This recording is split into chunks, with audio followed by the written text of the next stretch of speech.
guru.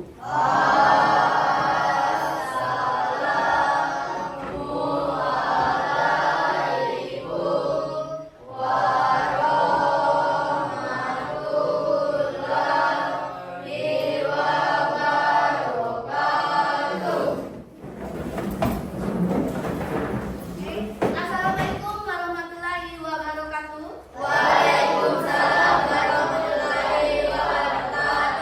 Gimana kabarnya hari ini? Baik ya, sebelum mulai pelajaran Ibu mau absen kalian dulu ya. Ananda Balkis, Ardi, Aldo, ya. Bintang, Hadir. Rio, Denti, Claudia, Dede, Pita, Laura, Marcel. Hadir. Oke, kan? Sudah siap belajar dengan Ibu hari ini? Siap. Apa yang akan Ibu sampaikan nanti ya bermanfaat dan mudah kalian untuk memahami materi yang akan kita belajar hari ini. Maka perlu sebuah persiapan dan konsentrasi ya. Nah ya, tadi Ibu bertanya dengan kalian ya.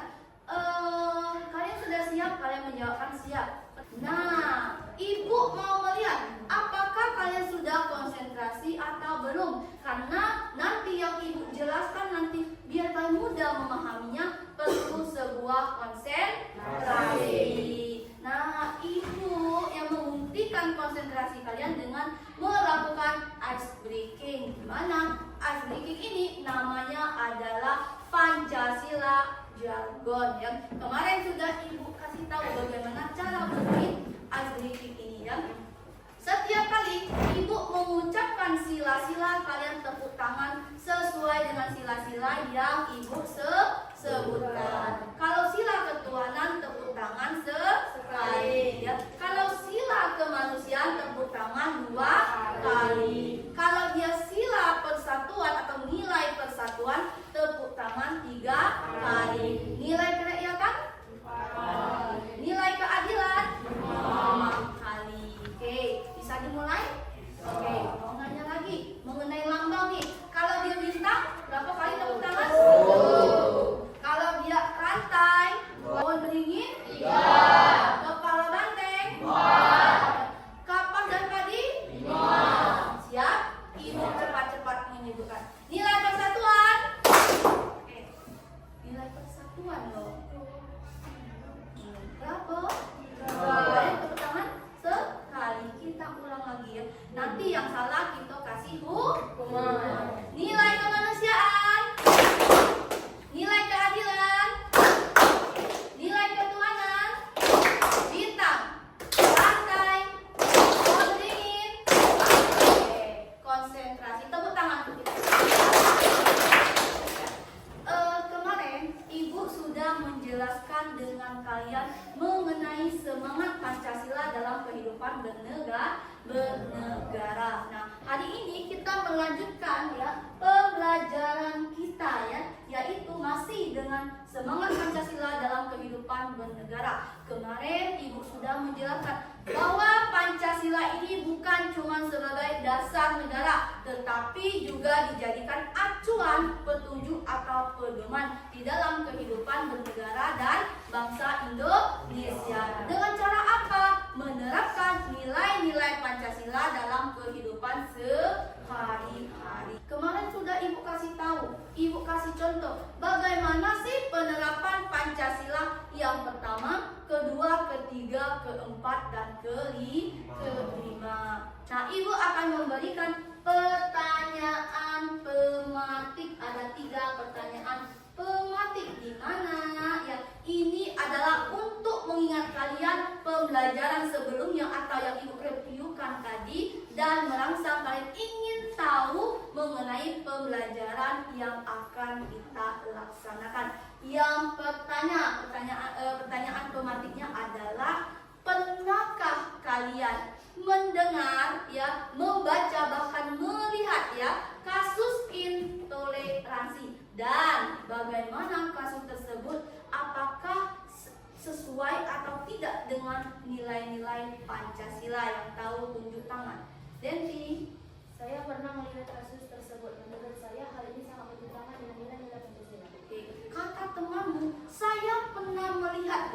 Mungkin juga yang lain pernah mendengar. Dan menurut Denti adalah ini sangat bertentangan dengan nilai-nilai Pancasila. Ya, betul ya. Di mana ya dalam nilai-nilai Pancasila itu adalah memberikan kita perintah harus saling menghargai dan menghormati ya.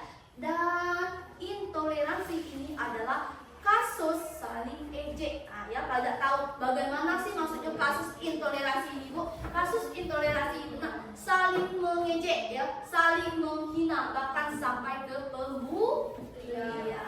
Paham? Oke, pertanyaan yang kedua, bagaimana cara kita sebagai seorang pelajar untuk menumbuhkan semangat Pancasila dalam kehidupan sehari-hari? Yang tahu tunjuk tangan. Oke. Menurut saya dengan cara mengamalkan nilai-nilai Pancasila dalam kehidupan sehari-hari, mulai dari lingkungan sekolah, keluarga, dan masyarakat. Oke, betul ya. Dengan cara menerapkan nilai-nilai Pancasila dalam kehidupan sehari-hari di segala aspek kehidupan, baik itu lingkungan keluarga, baik itu lingkungan sekolah atau masyarakat. Dan yang terakhir, apakah semangat Pancasila masih relevan di era digital pada saat ini? Ada yang tahu? Oke. Karena Pancasila itu bersifat universal dan mengikuti zaman. Oke ya, betul ya. Ya, jangankan di era digital tahun berapa ini tahun 2025, tahun 2050, 10, 30, 4 tahun, 50 tahun yang akan datang, nilai-nilai Pancasila akan relevan. Selain dia bersifat universal, dia juga bersifat ideologi terbuka. Apa Bu ideologi terbuka? Di mana dia akan menyesuaikan dengan perkembangan zaman. Paham? Oke, sudah semangat? Semangat Ibu Roy, sudah semangat? Oke, sebelum Ibu masuk ke intinya, ada tujuan pembelajaran pada hari ini. Ada 5. Yang pertama, peserta didik dapat mengidentifikasi berbagai permasalahan atau tantangan dalam menghadapi permasalahan untuk menerapkan nilai-nilai Pancasila ya. Dan melalui apa melalui studi kasusnya nyata. Yang kedua, peserta didik dapat menganalisis pentingnya ya semangat Pancasila sebagai dasar negara dan pandangan hidup secara apa? Benar, berdasarkan apa berbagai sumber media ajar. Yang ketiga itu adalah peserta didik ya dapat menjelaskan cara-cara mewujudkan ya semangat Pancasila dalam berbagai aspek kehidupan di negara, politik, ekonomi, sosial, budaya secara rinci melalui diskusi kelompok. Yang keempat, peserta didik dapat katanya menyusun alternatif solusi ya untuk untuk menerapkan atau ya mengatasi tantangan dalam menerapkan nilai-nilai Pancasila dalam lingkungan sekitar ataupun bernegara. Dan terakhir, peserta didik dapat mempresentasikan hasil analisis dan solusi mengenai semangat Pancasila melalui bentuk presentasi kelompok secara kolaborasi dan tanggung jawab. Nah, itulah tujuan pembelajaran kita. Kita masuk ke inti pembelajaran kita ya. Sekarang kalian sudah duduk per kelompok, di mana kelompok ini sudah Ibu bagikan minggu lalu secara heterogen. Nanti Ibu akan memaparkan 3 ya video pembelajaran, di mana video pembelajaran ini mengenai kasus-kasus yang terjadi di Indonesia. Setiap kelompok pilih 1 kasus saja, dan setiap kelompok saat memilih kasus tersebut ya bikin atau buatlah rumusan pertanyaan. Contoh, kelompok 1 memilih tentang berita hoax, maka contoh rumusan pertanyaannya adalah bagaimana ya, apakah ya berita hoax ini dapat diatasi dengan semangat Pancasila? Itu contohnya. Atau kalian memilih kasus intoleransi, maka contoh pertanyaannya adalah apakah peran semangat Pancasila itu bisa menangkal ya, bisa menangkal apa? Yaitu tentang kasus intoleransi. Nah, Ibu akan memaparkan 3 pertanyaan, silakan diamati dan ditonton dan buatlah rumusan pertanyaannya.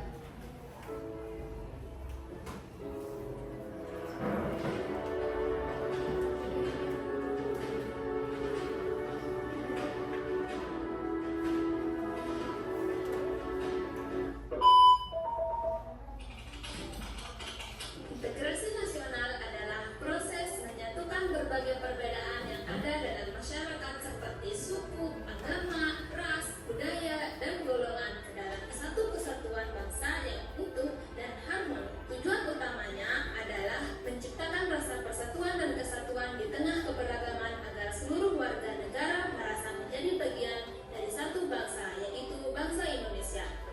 Secara sederhana, integrasi nasional berarti usaha untuk membangun persatuan dengan keberagaman demi menjaga keutuhan dan stabilitas suatu negara.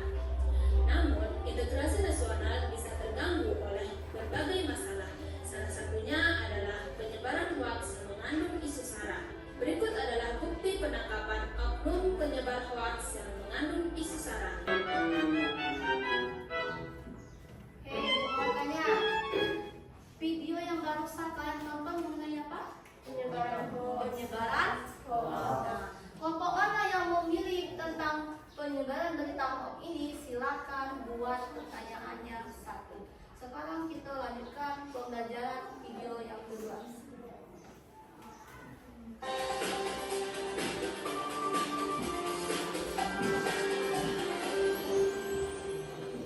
Konstitusi ada di sini ini mau ngapain daripada mau membubarkan orang beribadah?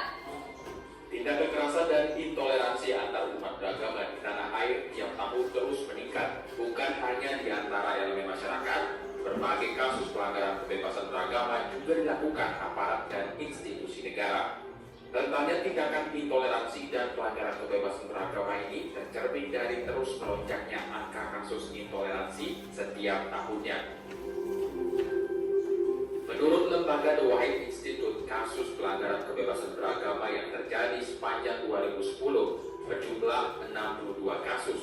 Kasus tertinggi berupa pelarangan atau pemaksaan keyakinan, yaitu 25 kasus atau 40%. Sisanya pembatasan rumah ibadah, 19 kasus. Sedangkan pembiaran kekerasan di antara kelompok masyarakat sebanyak 15 kasus. Sepanjang 2011 terjadi 92 kasus pelanggaran kebebasan beragama dan berkeyakinan. Dari angka itu, pelarangan dan pembatasan aktivitas keagamaan atau kegiatan ibadah menempati posisi tertinggi, yakni 49 kasus. Disusul kasus intimidasi dan ancaman kekerasan oleh aparat negara sebanyak 20 kasus. Sedangkan aksi kekerasan dan pemaksaan keyakinan atau penyegelan rumah ibadah berjumlah 27 kasus. Jumlah kasus intoleransi kembali melonjak di tahun 2012. Sepanjang tahun 2012 terjadi sedikitnya 278 kasus. 6 kasus paling menonjol diantaranya pelarangan rumah ibadah dan pembiaran aksi intoleran oleh aparat. Tingkat intoleransi di tahun 2013 tercatat juga masih tinggi. The White Institute mencatat selama tahun 2013 terjadi 245 kasus pelanggaran kebebasan beragama. Dari jumlah itu sebagai tambahan, tahun 2014 jumlah kasus intoleransi dan pelanggaran kebebasan beragama berjumlah 156 kasus. Kasus pengaduan masyarakat terkait intoleransi mengalami peningkatan sebesar 30% pada kuartal pertama tahun 2015.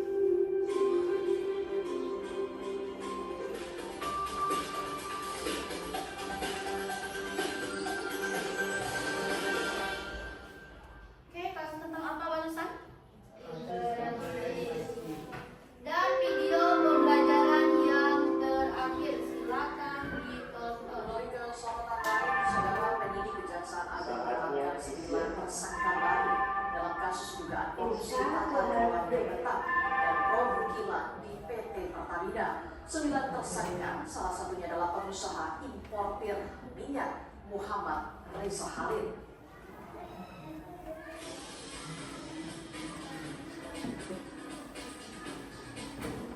Kejaksaan Agung Kejagung menetapkan 9 tersangka baru dalam kasus dugaan korupsi dalam tata kelola minyak mentah dan produk kilang PT Pertamina Persero dan subholding kontrak kerjasama tahun 2018-2023. Kejaksaan Agung menetapkan total kerugian negara dalam kasus korupsi Pertamina mencapai Rp285 triliun. Kerugian itu meliputi kerugian keuangan negara dan kerugian perekonomian. Dalam pengelola minyak mentah dan produk kilang pada PT Pertamina Persero Holding dan kontraktor kita kerjasama tahun 2018 sampai dengan tahun 2023, bahwa kerugian perekonomian negara dan negara berdasarkan hasil yang sudah pasti dan dapat belajar, ya, itu totalnya 285 triliun. Seperti diketahui, penyidik Kejaksaan Agung telah memeriksa 273 saksi dan 16 ahli dalam perkara ini. Total ada 18 tersangka dalam kasus ini. Ke-9 tersangka tahap pertama akan segera disidangkan karena berkas perkara sudah di tangan jaksa penuntut umum. Tim Liputan Kompas TV. Melalui sorotan lain, Di kelas 94, adakah yang mau mengikuti jejak bapak-bapak? Tidak. Ada? Berapa total korupsinya? 285 triliun. Ibu akan membagikan LKPD.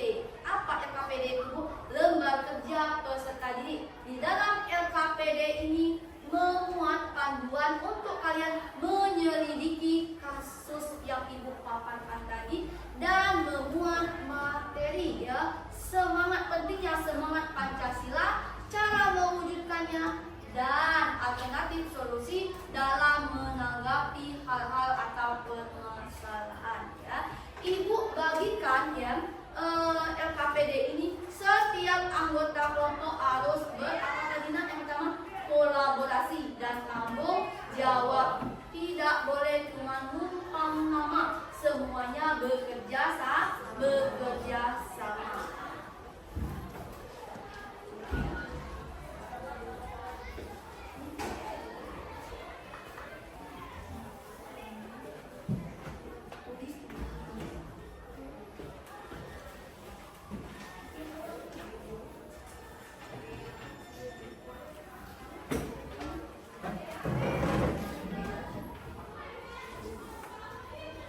Oke, silakan kalian diskusi dengan anggota kelompok kalian, ya.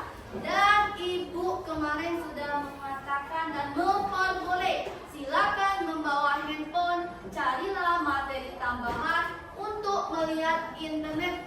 Apakah lihat di jurnal, apakah artikel atau video pembelajaran lainnya. Hasil diskusi kelompok ini ada 3 bentuk hasilnya. Yang pertama itu poster, yang kedua itu materi ringkasan, dan yang ketiga itu grafik atau peta konsep. Silakan pilih yang mana menurut kalian nyaman atau mudah atau bisa kalian lakukan. Silakan.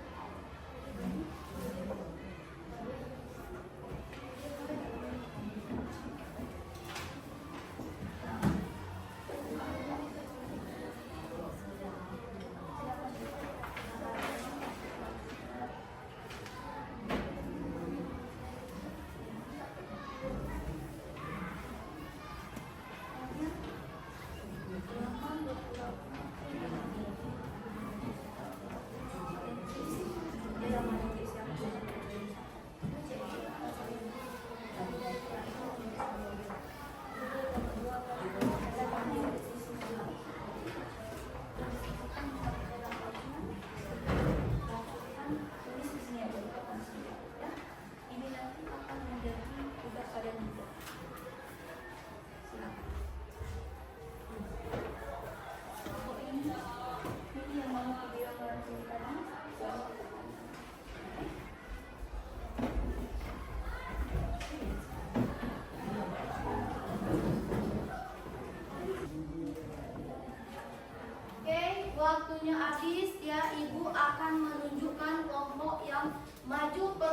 akan presentasi ya, yaitu kelompok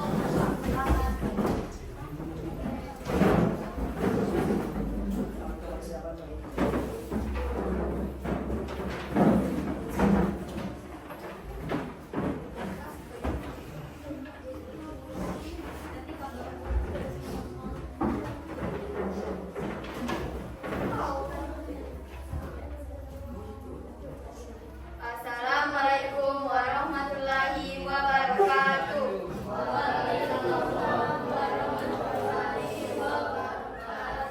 Kami dari kelompok 2 akan mempresentasikan hasil diskusi kami. Bagian 1 mengamati tatanan Pancasila. 1. Penyebaran hoax, berita bohong atau disinformasi, merajalela di media sosial menimbulkan perpecahan dan merusak kerukunan serta bertentangan dengan nilai-nilai musyawarah dan mufakat dalam sila keempat. 2. Kurangnya kesadaran akan pentingnya persatuan dan kesatuan. Apabila masyarakat kurang menyadari betapa vitalnya persatuan dan kesatuan, maka akan mudah terpecah belah oleh isu-isu yang memecah belah, seperti perbedaan pendapat atau ya. Ada yang ingin bertanya atau memberikan umpan balik? Oke, Gigi apa Gigi? Terbesar ini suaranya. Menurut kelompok kalian, apakah dengan semangat Pancasila bisa mengurangi berita hoax? Ya, bisa. Ya, bisa. Oke, nanti Ibu jelaskan untuk dulu kelompok 2. Sekian hasil presentasi dari kami. Atas perhatiannya kami ucapkan terima kasih. Wassalamualaikum warahmatullahi wabarakatuh. Tepuk tangan untuk kelompok 2.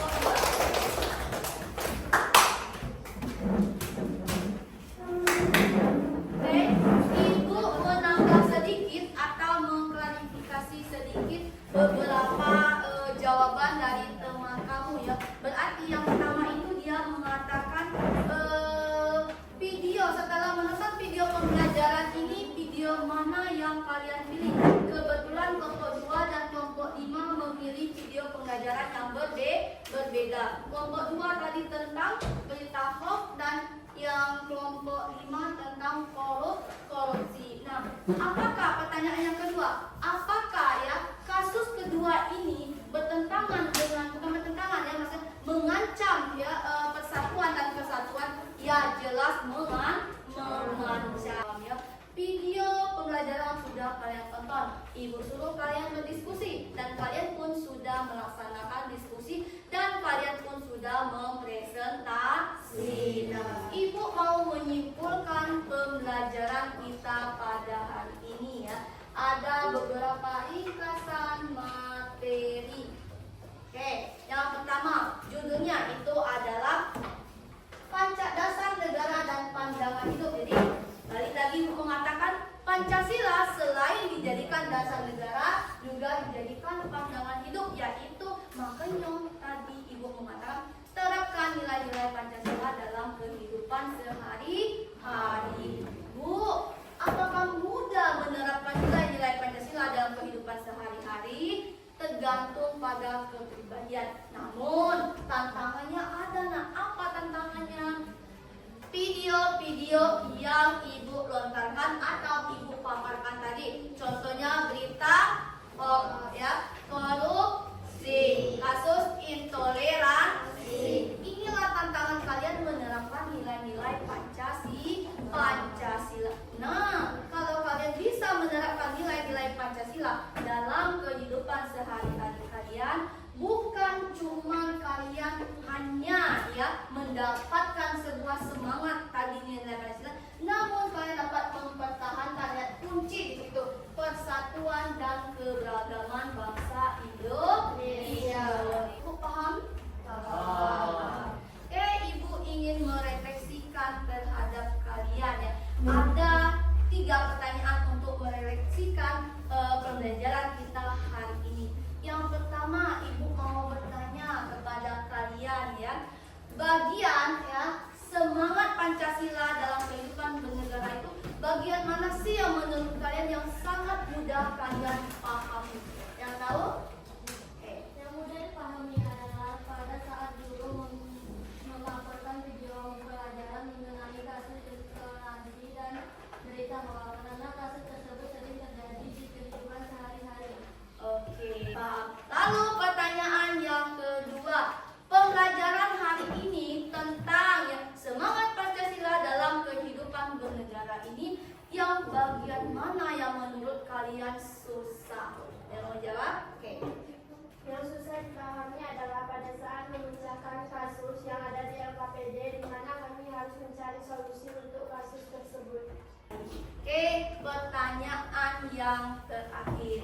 Menurut kalian sudah belajar tentang semangat Pancasila dalam kehidupan di negara ini? Bagaimana kalian menerapkan dalam kehidupan sehari-hari?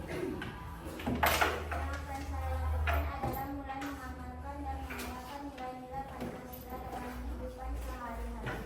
Seperti saling menghargai dan menghormati, menerima pendapat teman saat diskusi kelompok.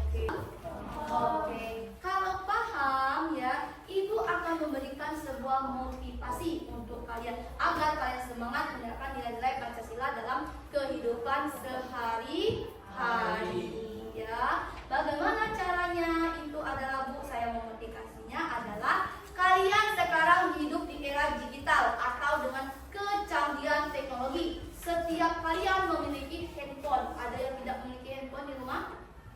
Sudah punya semua?